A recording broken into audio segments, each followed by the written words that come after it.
this morning is Pappu Yadav. He is a congressman, but fought as an independent. Pappu Yadav ji, आज सुबह आपको वहां क्या लग रहा है? आप इंडिपेंडेंट की तरह लड़े हैं, वहां कांग्रेस आरजेडी, आप उस अलायंस में नहीं लड़े क्योंकि कांग्रेस ने आरजेडी के लिए वो सीट छोड़ दी। आज वहां कौन जीतने वाला है पप्पू यादव जी? जनता तो जिता चुकी है ना, वो तो आपका भी चैनल कह चुका है, सब लोग कह चुके हैं। वो चैनल पर मैं नहीं जाता, लेकिन जब कहीं पर हिंदू मुसलमान जात पात बचता ही नहीं है और पहली बार इस देश में हिंदू मुसलमान लव जिहाद ऐसी चीजों पर नैरेटिव नहीं बनने दिया इंडिया के नेताओं ने। हमारे राहुल गांधी जी ने लगातार नीति पर और अपने प्रिंसिपल पर बात करते रहे, लड़ते रहे।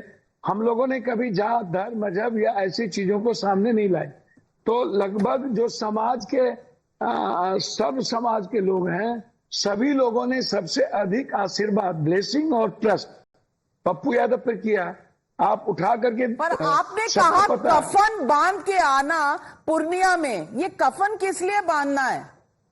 तो देखिए, एक बात, आप लोग जब कोई बातचीत ऐसी होती है, मैंने कई बार कहा, जब लगातार आप 1 तारीख को चुनाव चल ही रहा था कि आप लोगों ने 361, 62, 71, 72, मतलब 3 आदमी 71, 72 और 3 आदमी 61, 62, मतलब जो 4 महीना पहले कई सारी चीजों 400 पार, फिर कभी कुछ पार कभी कुछ पार, 4 महीना पहले जो बात हुई, और प्रदीप जी सीएसडीसी वाले और अन सर्वे वाले जो 6 आदमी हैं, चाणक्य का तो एक बार एवरेज गया था, तो उसके बाद तो चाणक्य का कभी सही हुआ नहीं। जितने आगे भी कर्नाटक में सही नहीं हुआ। 2004 में अटल जी को लेकर के जब सर्वे हुआ था तो बड़े व्यापक हुआ था, उसमें नहीं हुआ। आप एग्जिट पोल अगर नंबर दे देगा तो आपकी मोहब्बत की दुकान बंद हो जाएगी और कफन बाहर निकल आएगा। ये कौन सी राजनीति है?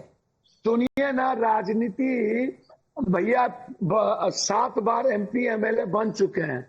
आप लोग टीवी में बैठ करके, बहन हमारी, यदि हमें छेड़िएगा, हम किसी को छेड़ेंगे नहीं।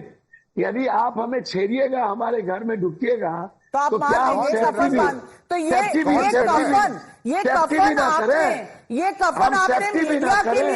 कफन आपने मीडिया के लिए बांधा है? आप हमसे चुनाव लड़ रहे हैं?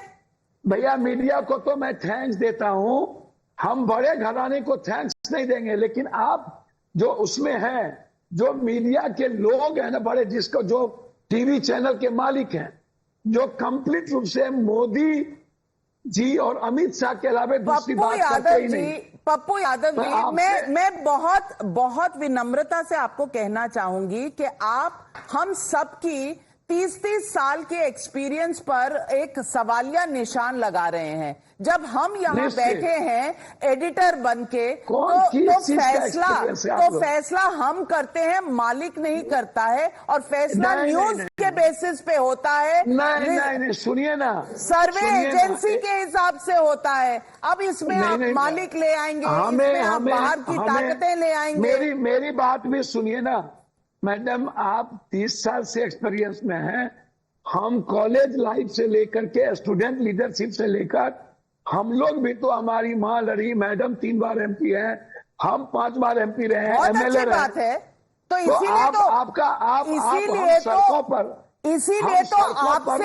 इसीलिए तो आपसे हम लोग की एक्सपेक्टेशन यही है कि जो बात कहेंगे वो संवैधानिक कहेंगे और लोकतंत्र के स्पिरिट में। अच्छा, एक बात बहन, हमको एक बात बताइए। मैंने तो नहीं कहा कि हम डंडा लेके आइए या हम लड़ने चलेंगे। हमने कहा कि लोकतांत्रिक मूल्यों और की रक्षा के लिए हम लोगों को आज मरता क्या नहीं करता। तो महाभारत की बात क्यों कर रहे हैं फिर आप पप्पू यादव जी? महाभारत की बात कर रहे हैं, आप कह रहे हैं कफन बांध के आइए, मरने के लिए आना। किस तरह की भाषा का प्रयोग कर रहे हैं आप? आप देखिए, भाषा भी आप ही सिखाइएगा भैया। एंकर में बैठ करके आप 2 लाख रुपया लेते हैं और हम 2 लाख डेली बांटते हैं। इसलिए हमको कैसी बातें कर रहे हैं पप्पू यादव? किसको बांटते हैं सर? नौकरी मिल किसको रही बांटते हैं है सर? उनसे आप वोटरों को बांटते हैं? जिनको नहीं मिल रही उनको वोटरों को 2 लाख बांटते हैं है। शहजाद पूनावाला वोटरों को 2 लाख बीजेपी बांटते से हैं। हैं, आपसे एक सवाल हमें पूछना बांटना चाहते हैं नहीं शहजाद पूनावाला जी। पूछिए। नहीं, मेरा सवाल सिर्फ इतना है पप्पू जी, आप तो सांसद वगैरह भी रहे हैं, क्या बाबा साहब आंबेडकर जी ने बोला था कफन बांध के निकलना है?